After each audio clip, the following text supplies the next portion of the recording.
Good morning and thanks for joining us for Tennessee in 10. I'm Amanda Hara at WSMV in Nashville.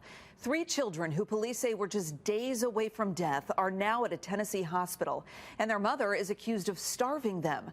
This all started in Cincinnati, where police were called to Hannah Johnson's home for a suspicious smell. Officers never saw the kids and left. And as soon as they did, Johnson took the kids and drove to her mom's house in Tennessee. Her mom apparently took one look at the children, got them to the hospital, and then called police on her own daughter. Johnson was arrested along with the kids' great-grandmother. Police say the children are 7, 6, and 4 years old and that they all weighed less than 30 pounds and could have died within days. When her husband died, I just wish she would have asked for help because we were here for her, and we were like, I always told her if she needed anything, let me know. Well, the kids will likely be in the hospital for months. Johnson has been indicted on 6 counts of endangering children and 2 counts of kidnapping. A Trousdale County student has been expelled from school and arrested by police for threatening mass violence at the high school. The sheriff's office says they got a tip about a threat towards the school last week. Officers went to check it out and ended up taking the student into custody. The student was expelled and is now facing several charges. The sheriff's office says while the student did have guns, they never brought them to school. A Nashville man will spend nearly 5 years in prison for his role in the January 6th riot. Eric Munchel is known as the zip tie guy. He walked into the Senate gallery with zip tie handcuffs and a stun gun. His mother Lisa was there as well. She'll serve a 2.5-year sentence. Multiple luxury cars were seized in an FBI raid in Nashville, and now we're learning some of the cars were stolen out of California and Wisconsin. 2 men were arrested after a split-second encounter with federal agents right outside the home. Take a look.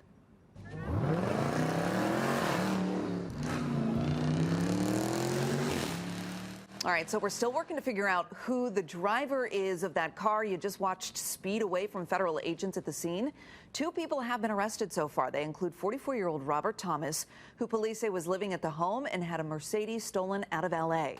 30-year-old Brandon Boyd was caught when he pulled up to the home while the raid was happening. Moving to East Tennessee, the mysterious deaths of 2 people are under investigation now in Cumberland County. Tamara Clark and Dell Clark were both found dead inside of a home. The sheriff's office says there are no signs of foul play. Right now, they're waiting on autopsy results to figure out what happened.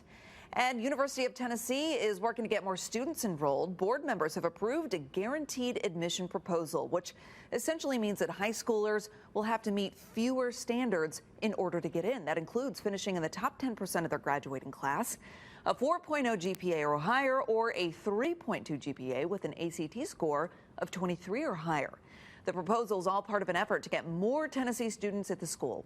In 2021, 28% of public high school students who graduated with a 3.75 GPA or higher chose to go out of state for college. Here are your top stories from the Mid-South. Memphis police are looking for this missing woman you see on your screen. Police say 21-year-old Tamia Taylor was reported missing by her mother Sunday after she did not return home from a riverboat ride. Initially, one of Taylor's friends told her mother she never made it to the boat. MPD says further investigation found Taylor did make it onto the boat but could not be found when the boat docked. And a Memphis Shelby County school is closed today in order to remove mold from the building. Peabody Elementary was first closed on Friday after mold was detected in some of the vents inside the building. Memphis Shelby County School says maintenance crews have been working to remove the mold and inspecting the entire building. Once it's safe to return, the district says it will conduct air quality tests at all district schools over the next 90 days. Those are your headlines from the Mid-South. All right, meteorologist Stefano DiPietro joining us with a look at the weather across the state. And a lot of us are cooling down here. A little taste of fall coming our way. Some changes coming starting tomorrow, but today is still going to be a nice warm day. It'll be a little bit on the humid side, but I don't think we'll notice it all that much. Great sunshine, though, as we head into our afternoon. Temperatures are in the 80s across the state. Now, as we top off today, it'll be 85 in Knoxville, 86 in Chattanooga, Nashville also at 86, 85 Jackson, Tiptonville 84, Memphis at 86. 86. Enjoy the 80s today because they'll be harder to come by the rest of this week. Look what happens overnight tonight. Clouds start to work their way in. Around the morning commute tomorrow back in West Tennessee, back near Memphis, Tiptonville, even Jackson will have some showers working their way in. It's all ahead of a cold front that reaches Middle Tennessee late morning going into the afternoon and then slowly slides to the east as we head through the afternoon and into the early evening. Now, there's no severe weather threat. There is no flooding threat, but look what happens to those temperatures with the exception of Chattanooga, where we won't get the rain until later in the day. We'll actually end up in the 70s across most of the state. Knoxville at 78, Nashville staying in the mid-70s, the same in Lawrenceburg. Memphis, a pair of 7s. This rain will eventually clear out through Tuesday night, and then the rest of our week, while we'll keep the sunshine, Amanda, those temperatures should stay locked in the 70s. All right, Stefano, thanks. That's a look at your news and weather across the state. Thanks for joining us for Tennessee in 10. Have a great day. This is Tennessee in 10. Headlines and weather from around the state in less than 10 minutes.